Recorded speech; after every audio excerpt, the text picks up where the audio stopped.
Namaskar and welcome to Indian Diplomacy, show on Doordarshan, India's national television channel about India's international relations, Indian foreign policy, and key countries and groupings around the world with whom India is advancing its relationships. Viewers, in this episode, we are taking a close look at the continent of Europe, the European Union in specific, how it has strengthened and become a major player in the world, and the challenges and opportunities for the European Union as it navigates a difficult global scenario, and how India and Europe can cooperate to make a better world order. And to discuss this, I have with me a very special guest, a distinguished member of the diplomatic community in India, the Ambassador of Lithuania to India, Diana Mickeviciene. Ambassador Mickeviciene. Namaste. Thank you, and thank you for being on Indian Diplomacy. Thank you very much, and namaste to everyone. Ambassador Mickeviciene is serving as the current Lithuanian ambassador to India, and is also has a long background of dealing with the EU on behalf of her country. She's a convinced Europeanist, and she believes in strengthening and fortifying Europe. So, Ambassador, it's a great honor to have you here today. Thank you for having me over. Ambassador, when we talk of Europe, people often refer to the historical quip of Henry Kissinger that if I have to talk to Europe, who do I call, right? That was, he mocked at Europe at one time, saying that, it's all fragmented and disunited and nobody knows what is the core of Europe. But we are seeing lately in last few years, there is a clear, definite momentum towards unifying the continent, especially after the Brexit and after the UK left. It looked like the 27 member countries, Lithuania is now celebrating 20 years of EU membership also, and you're very proud of that, I know. Europe seems to have a momentum and seems to be slowly, moving in a direction of becoming an important power center in the world, distinct from China, distinct from the US. So if you could start by reflecting on the strengths of Europe, and especially the European Union, what do you think can be its essential qualities that make it such a formidable force in the world? Well, if I could start by quipping back at and questioning that, because I think now it's very, very clear that it's very known to whom we have to call when we need to speak to Europe. And as a project, first of all, peace project, European Union, to be precise, is an unparalleled creation, which is proven once, then and again, that it's an unprecedentedly successful mission. So my country, together with 9 others, we were 10 to join the European Union 20 years ago, which we have just celebrated. Is just one proof, and I think it's a very solid proof, because it's been a most successful round, big round of joining Europe in enlargement. And I remember, all this European direction had to be ratified by popular referendum in every country. Yeah. My country came out as we were all for, and overwhelmingly for, all nations said yes to joining Europe. But my country, I remember, was probably the first in terms of the turnout, positive results. And 20 years from then, we are again, I think, Euro optimists. It's not just me, it's not my personal opinion. We are all very persuaded, because what we gained. We know what we had not had in the past. We had not enjoyed freedom of movement. We had not enjoyed the right of movement at all in Soviet Union. During the occupation, going abroad was like traveling to space, more or less, of that desired and unreachable level. So what we got with all the mobility, with ability to go and study, to work, to come back, to set up businesses across the border, to really, embrace each and every good thing that, European Union has developed. So this is, first of all and foremost, a peace project, which turned into a super successful economic project. Now we are the second biggest economy in the world, if you collectively count European Union economies. We have the single largest market, the trading bloc, We are, in the leading positions in all world, and look at, the number of people who want to come to Europe. So I think it's just a proof, our own internal mobility. People new young people in Lithuania have been, now selected and voted like the happiest, the ones under 30, they consider themselves happiest of all in, on the global happiness index, just because they're born with that idea that, you can go whenever, wherever you want. You're free. You will always get support. You will get a scholarship. You will be able to, realize your potential. And I think it's just been great. And look at what Germany and France have become. They're best friends, they're best partners. So it's an amazing story. It's an amazing story, and the integration, viewers, closer and closer union has been a step-by-step process. Like Ambassador is saying, it has also been ratified individually within countries. So there is a legitimacy to the project. Sometimes you hear the Eurosceptics saying that EU is supranational and it is not answerable to the people, and there is a gap between the EU structures and the ordinary masses. But then overall, the direction is that it has also created a lot of benefits for ordinary people living on the continent, and everybody who wants to see it can see it, the changes that have happened as a result of the integration. Talking of integration, viewers, Ambassador already mentioned France and Germany have always been the leading powers in the European Union, steering the European Union. One is supposed to be the horse and the other is the coachman, so that kind of thing, and they've always been like that. And there I'd like you to watch something very interesting, excerpts of a recent speech made by the French President Emmanuel Macron, talking about the threats that Europe is facing given the security situation with Russia, and also calling for closer and closer defense and security integration so that the EU as a whole can be a real power bloc. Let's watch President Macron's remarks and continue the discussion. Europe today is mortal. It could die. That's what French President Emmanuel Macron warned on Thursday in a speech at the Sorbonne University in Paris. He called for stronger, more integrated European defences as he outlined his vision for an increasingly assertive European Union on the global stage. We have to be clear about the fact that our Europe today is mortal. It could die. It could die, and that depends solely on our choices. Thursday's speech was billed by Macron's advisers as France's contribution to the EU's strategic agenda for the next 5 years. With just 3 years left of his second and final term in office, the 46-year-old wants to show his critics he retains the energy and fresh thinking that brought him the presidency in 2017. In the nearly 2-hour monologue, he said Russia must not be allowed to win in Ukraine, and called for a boost in Europe's cybersecurity capacity, closer defence ties with Britain, and a European academy to train high-ranking military personnel. The Sino-American tension has led to a growth in spending on arms and technological innovation, to the increase in military capability. We now have regional powers which are increasing their capacity, Russia and Iran to mention just two. And Europe is in a situation of being encircled, pushed by a number of these powers on its borders, and sometimes from within. Macron has long called for European strategic autonomy involving less reliance on the United States, a stance that has gained greater resonance in the face of Donald Trump's bid to return to the White House. So viewers, we just heard Macron in his usual, radical style saying that Europe might even die and we cannot take it for granted and we have to fight for it and to integrate closer and become one force, especially in the security realm. Coming back to Her Excellency, the Ambassador of Lithuania, who's with me. Ambassador, Macron and the French tradition, they've always insisted on this strategic autonomy and that Europe should build itself as a third force. From Charles de Gaulle onwards, they have had this long way of thinking to position Europe as distinct from the US especially. And now you hear his speech in the Sorbonne where he's saying that we have to reduce dependence on the US and we have to actually go in a separate direction which is autonomous. So on this point, I know 27 countries, always the consensus on every issue is difficult.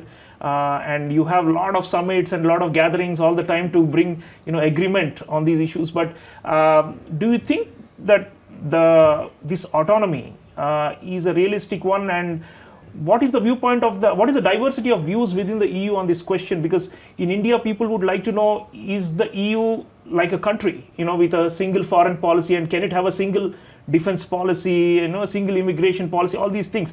So can they be really autonomous, and can they really cohere as a, more forceful union?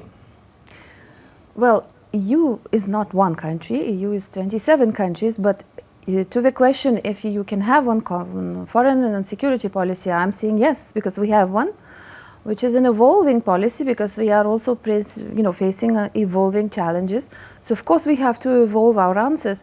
And in a way, the accents that you put on the French President Macron's speech are probably also a little interesting to me, because that's what you see from outside, but from insider's perspective, what I can tell is probably more about my region in Central, Eastern, Baltic area, where we put accents on very similar things. So I think one thing which is a very important thing is that yes, we have to make ourselves more safe, and it was probably not correct, and not just even for United States to realize that we totally depend on their protection. Europe has to have its own security, provisions, and it's just very rightly so. It's so demonstrated by this war. Second thing, I don't think that autonomy means autonomy from. Autonomy, and in that sense, I know it's very popular in India to look at this great power game, as if a sort of a chessboard view.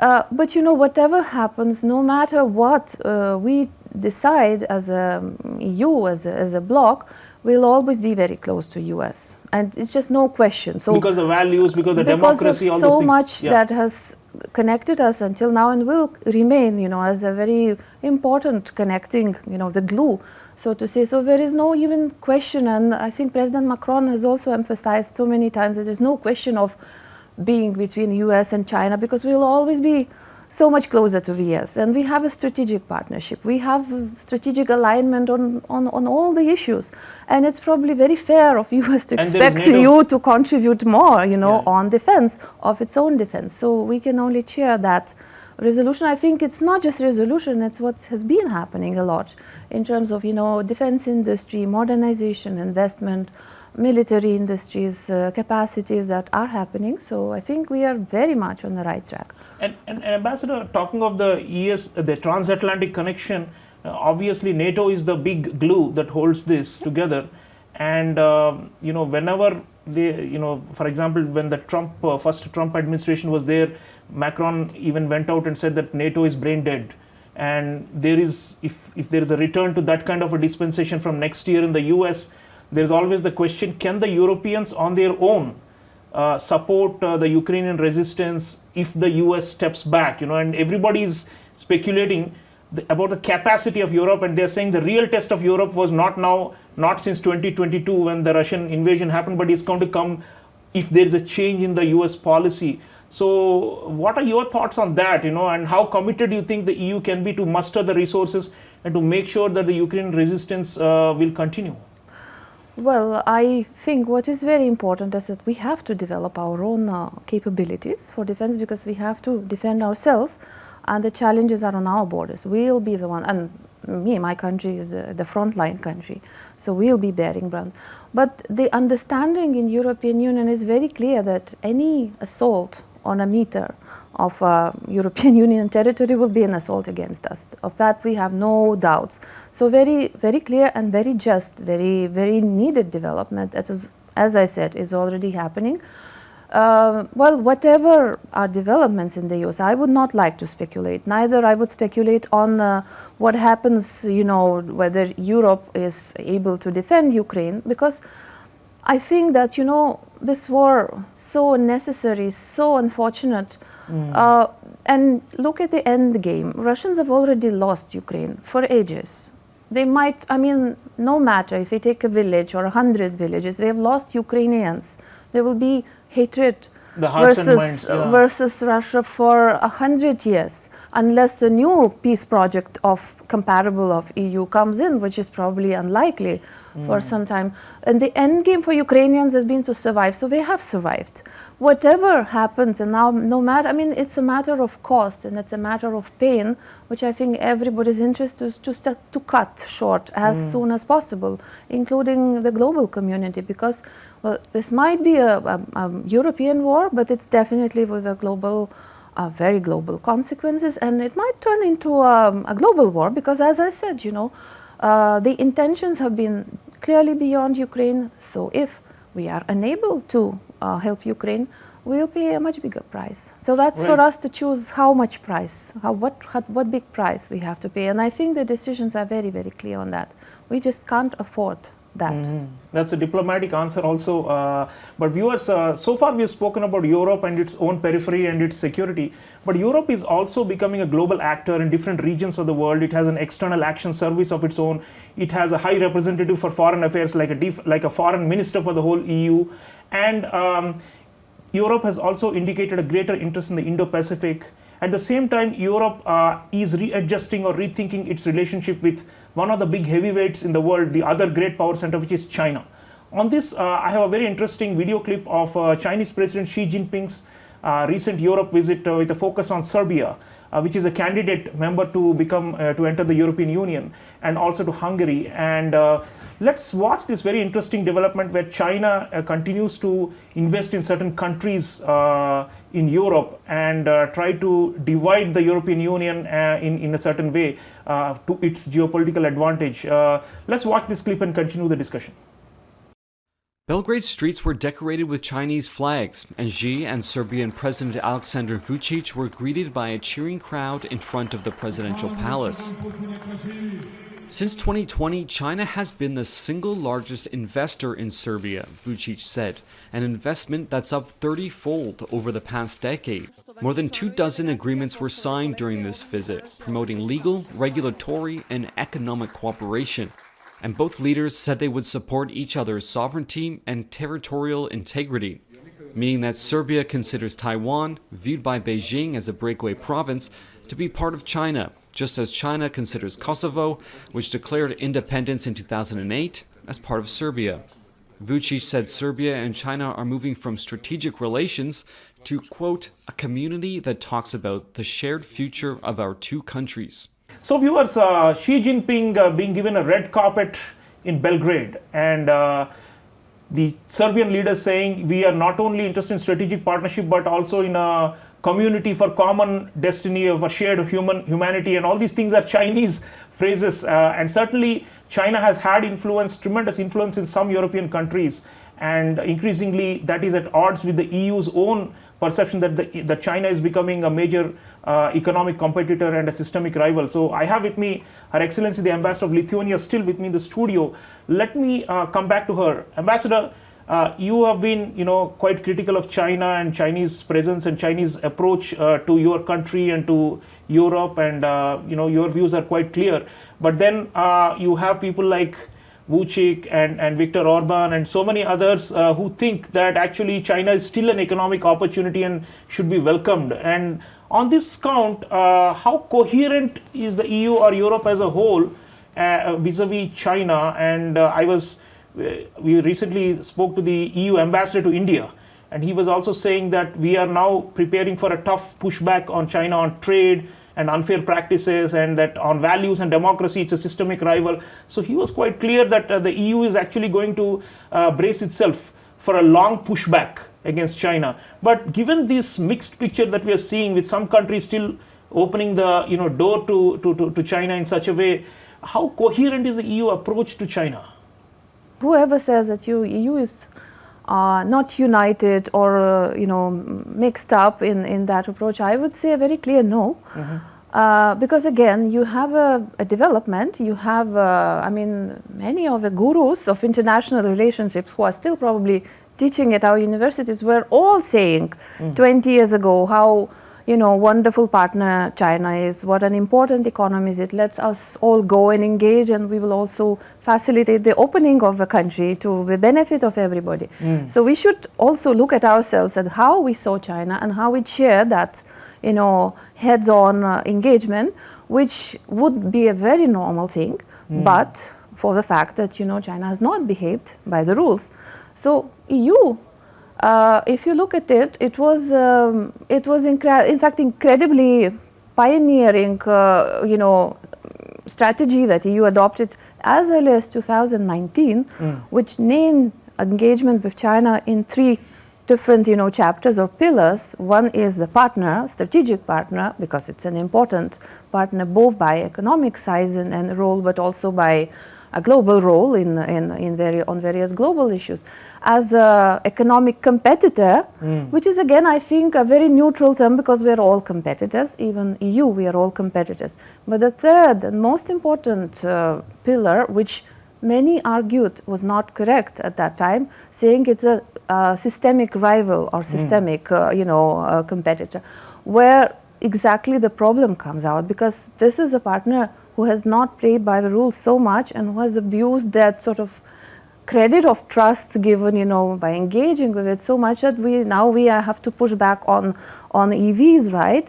Before it was solar, the solar industry has been practically killed by a chief influx of solar, you know, devices from China. So of course, any engagement is good until unless it harms your own interests. And well, many countries in Europe are heavily engaged, economically engaged. India is heavily engaged with China. I mean, you want it or not, but India's trade with China is very, very substantial. And look at, you know, what you're buying in the shops. It's very often, you know, things made in China, probably at a detriment of one or the other local industry. So how to deal with this situation? I think this triple approach has really served us. And unfortunately, you know, well, fortunately our eyes have opened, but unfortunately we have to realize that in this relationship, more and more of the third pillar starts dominating over the other 2. We can easily compete, no problem if it's a level playing field. If what we give to a partner, we also get the same treatment, you know, if we all play by the same rules, if what we say to each other's audiences is, you know, can travel on equal terms. Now, of course, we have seen that China narratives, Chinese propaganda has been really, you know, going wild in various corners of the world and Europe, but try to say something on the Chinese public space. How long will it? It will not even. They take advantage of our open democracies. How to compete? That's exactly, I think. So what EU has been trying to do. I mean, there again, I will argue that, you know, it is extremely united on the approach that needs to balance this relationship against the rules, and it's not calling out China per se. And we have not been anti-China as per se. No, we have called out the practices, and I think if you look globally.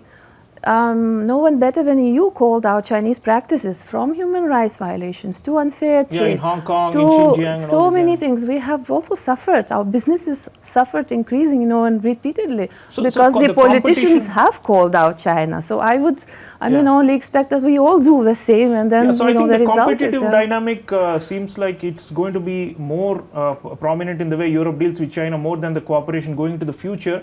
But Ambassador, talking of India now, if you are the US and you looked at India, then obviously India is the big democratic counterweight to China. And the US is very clear, there's a great power competition, we have to counterbalance and push back the Chinese, right?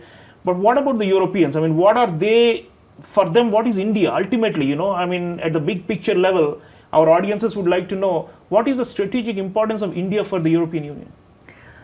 Well, we're not talking power politics here, for sure. I mean, we want to be, and we are, a strong pillar in the world architecture, but we want to engage, and we are engaging India precisely as a partner who plays by the rules. And my own country, being very small, and you know, our presence in Indo-Pacific has been limited until recently. We have adopted an Indo-Pacific strategy, you know, in our own way. You know, European Union as a bloc has an Indo-Pacific strategy, which exactly lines up what we can do together, and so much we can do together because we are democracies, largest democracies. We are playing by the rules. We respect UN Charter. We have not attacked our neighbors. We have never weaponized trade as a major, you know, blockade or you know, instrument to quell our adversary or our opponent, you know, in a discussion. So I think we have to be the ones who assure that this is not what becomes a practice, because we know that, yes, there have been these global security initiatives, global development initiatives, which are quietly crawling into the UN system to become that order which exactly we want to protect. So I think it's very important, and India's role here is indispensable because it's been a very faithful UN, partner, UN member. Yes, India wants to play a bigger role, and I think it deserves this bigger role because every fifth human being on earth is Indian, so it's just very pure mathematics. But it's much more than mathematics because it represents a certain universally agreed model, which humans thought when setting up UN Charter that this is good for everybody, it's good for all, and it's of extreme importance to just not only keep it but sustain it and show it for the others. But also economies. Look at the economies, and populations. You are now number 5 as an economy. Very likely to be number 3 very soon. Collectively, European Union is the 2nd largest economy. So the FTA that we are negotiating, which is taking time, and it's the most complicated FTA in the world that anyone has ever seen, because you are such a large market with so many complexities, and we are the largest market, 2nd largest market, with 27 markets, which also need to work their own priorities. So lots of things at stake. Then the third pillar is security, hard security, soft security, especially, where I think lots of work has been going on. And we have maritime security, we have counterterrorism, we have climate, we have so many disaster management where things are already happening in a big way. Mobility, students, talents traveling both ways. So absolutely. So this is a big relationship, viewers. Our External Affairs Minister, Dr. S. Jaishankar, always says that India-Europe in trade, in technology, in maritime security, there's so many areas where Europe is an indispensable strategic partner for us. And given this global environment of the polarization between China and the US, you can look at India and the European Union as 2 emerging power centers, both of which have a lot in common. I want to thank Her Excellency, the Ambassador of Lithuania, for sharing valuable insights for our audience. And we've just celebrated Europe Day and Europe Weeks, and we hope that Europe-India and Lithuania-India relations will go from strength to strength. Thank you so much for being on national television. Thank you for having me over. Thank you. Thank you. Namaste, everyone. So viewers, Europe and India is looking up. There are so many areas of cooperation and especially in advanced technologies and in defense and so many other civilian sectors as well. I think the next 10 years probably are going to be a golden period for EU-India relations. So as we celebrate the milestones of the past, it's important to keep in mind that there is so much strategic convergence between India and Europe, and we need to maximize it. Thank you for watching, and I'll see you again next time. Until then, take care.